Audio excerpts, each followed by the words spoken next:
There are two kinds of sufferers in this world. Those who suffer from a lack of life, and those who suffer from an overabundance of life. I've always found myself in the second category. When you come to think of it, almost all human behavior and activity is not essentially any different from animal behavior. The most advanced technologies and craftsmanship bring us, at best, up to the super chimpanzee level. Actually, the gap between, say, Plato or Nietzsche and the average human is greater than the gap between that chimpanzee and the average human. The realm of the real spirit, the true artist, the saint, the philosopher, is rarely achieved. Why so few?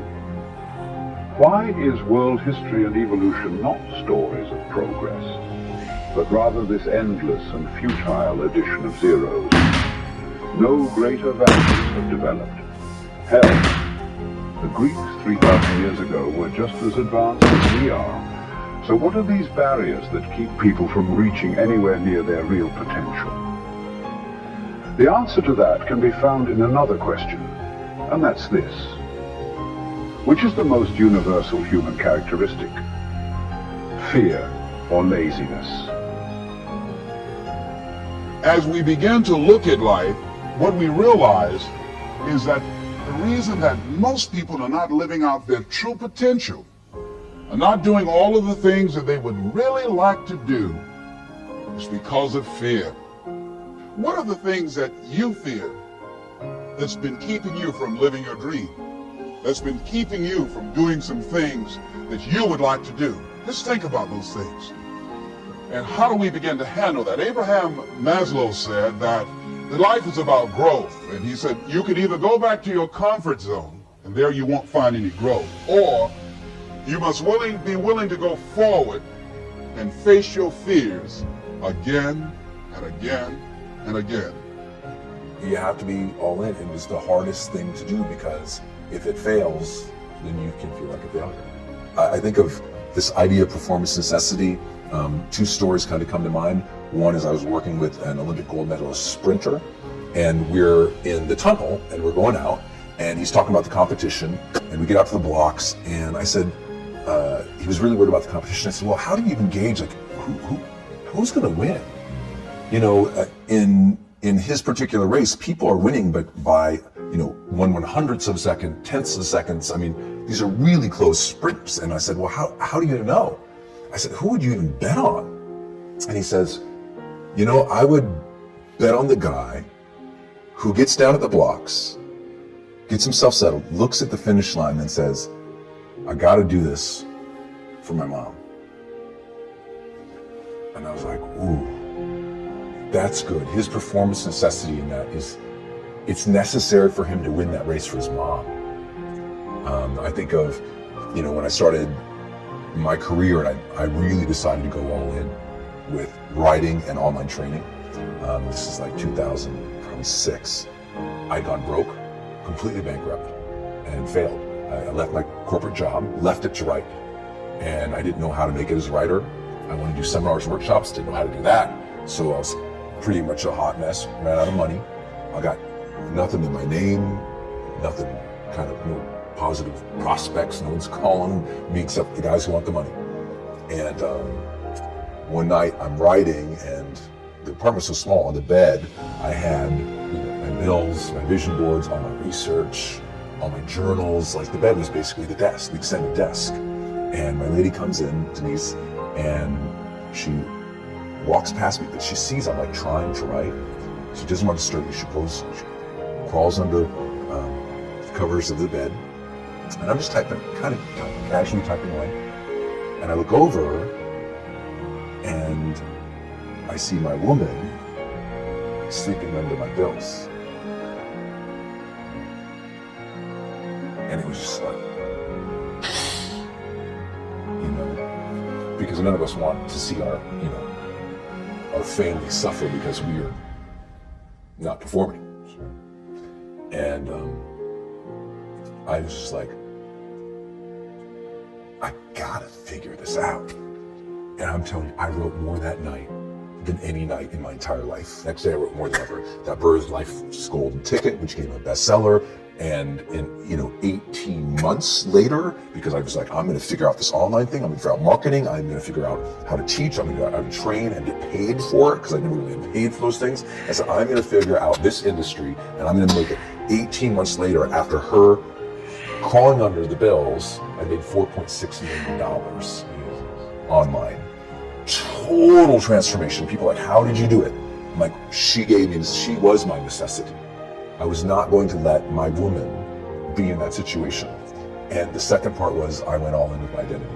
I said, I am going to be a great writer. And I am going to be one of the greatest online trainers there ever was.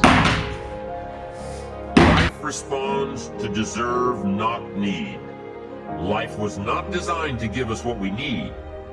Life was designed to give us what we deserve. What we deserve. Once you understand that little life principle in your own self-interest, I'm telling you, it's life-changing. The ancient law does not go like this. If you need, you will reap. No, it doesn't work that way. A lot of people out there are hoping it works that way, but no, it doesn't. The ancient law goes like this. If you plant, you will reap. If you sow, you will reap. Somebody says, well, I really need to reap. Well, then you really need to plant in your own self-interest. Your own self-interest needs to be educated in how to plant, how to do it so everybody wins, because life doesn't respond to need. You can't go to the soil and say, I need a crop.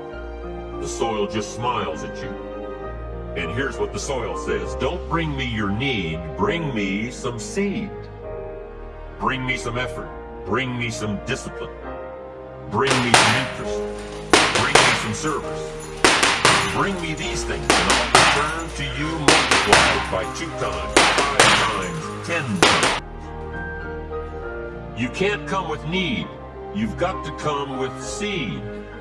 You've got to come with willingness. You've got to come with skills.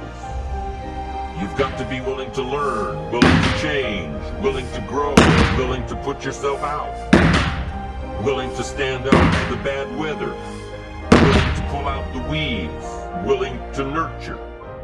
That's the only way you get a return. Nothing on earth happens purely by accident. A person is living because he was meant to live, and he has talents and abilities that are totally his own. His job then as a person is to learn to know himself. If he does, he will like himself, for he will discover he's quite a person after all. He will recognize and accept the things he cannot do as well as some other people. And he'll also understand and appreciate those things it's been given him to do well. He will accept himself for what he really is, one of a kind, as different from every other person on earth as his fingerprints or his signature. A human being is the finest, the noblest, the most godlike creature ever produced on earth. Because sometimes, we are holding on to the lesser and we would never aspire to the greater. How do you get money? How do you get that which acquires? I'm going to give you a sentence and I want you to write it down. Learn how to manipulate and master your own self-awareness. You see, we master our relationships, and we master the things in our lives by mastering ourselves. And it's very important in this teaching to understand that we do not strive to manipulate people and things. We strive to manipulate our own self-awareness, to master ourselves, and in so doing, we master our relationships with everyone and everything.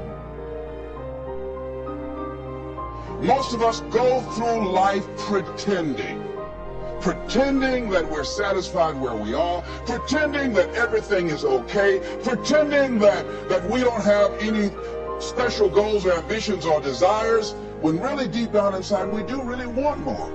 But if you look at our behavior, if you judge based upon what we do, that really will tell you some true stories about people, because you have to judge a tree by the fruit it bears, not the fruit that it talks about. See, a lot of people pretend that they want more out of life, but all you have to do is watch their actions. But you've got to take those steps. You've got to walk out into the future yourself. But if you will do that, I promise you the most extraordinary things will happen for you. For things to change, you've got to change. I used to keep wishing that things would change back in those early days with my fingers crossed, hoping maybe the government would change, the economy would change, my negative relatives would change. And then I found out all of those things are going to be about like they've always been, that if I wanted my life to change, I was going to have to change myself. But if you will start making those personal changes, your life can take on some incredible changes.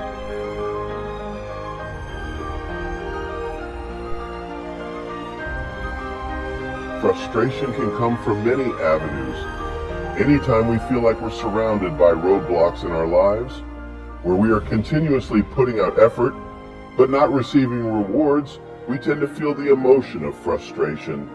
The message of frustration is an exciting signal. It means that your brain believes you could be doing better than you currently are.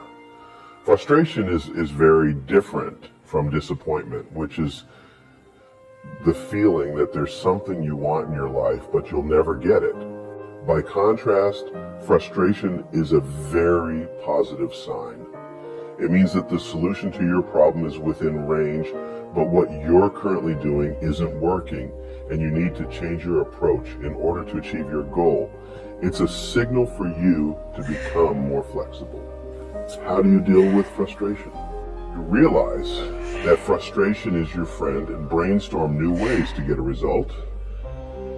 How can you flex your approach? Get some input on how to deal with the situation. Find a role model, someone who has found a way to get what you want. Ask them for input on how you might more effectively produce your desired result. Get fascinated by what you can learn that can help you handle this challenge, not only today, but in the future, in a way that consumes very little time or energy and actually creates joy. Much more devastating than frustration, however, is the emotion of disappointment. Disappointment can be a very destructive emotion if you don't deal with it quickly. Disappointment is the devastating feeling of being let down, or that you're going to miss out on something forever. Anything that makes you feel sad or defeated as a result of expecting more than you get is disappointing. The message disappointment offers you is that an expectation you have had, a goal you're really going for, is probably not going to happen. So it's time to change your expectations to make them more appropriate for this situation and take action to set and achieve a new goal immediately. And that is the solution. Immediately figure out something you can learn from this situation that could help you in the future to achieve the very thing you were after in the first place. Set a new goal, something that will be even more inspiring and something you can make immediate progress toward. Realize that you may be judging too soon. Often the things you're disappointed about are only temporary challenges. Will often set themselves up for disappointment by having completely unrealistic expectations. If you go out today and plant a seed, you can't go back tomorrow and expect to see a tree. Next major solution to dealing with disappointment is to realize that a situation isn't over yet and develop more patience. Completely reevaluate what you truly want and begin to develop an even more effective plan for achieving it. Think of your mind, your emotions, and your spirit as the ultimate garden. The way to ensure a bountiful, nourishing harvest is to plant seeds like love, warmth, and appreciation instead of seeds like disappointment, anger, and fear.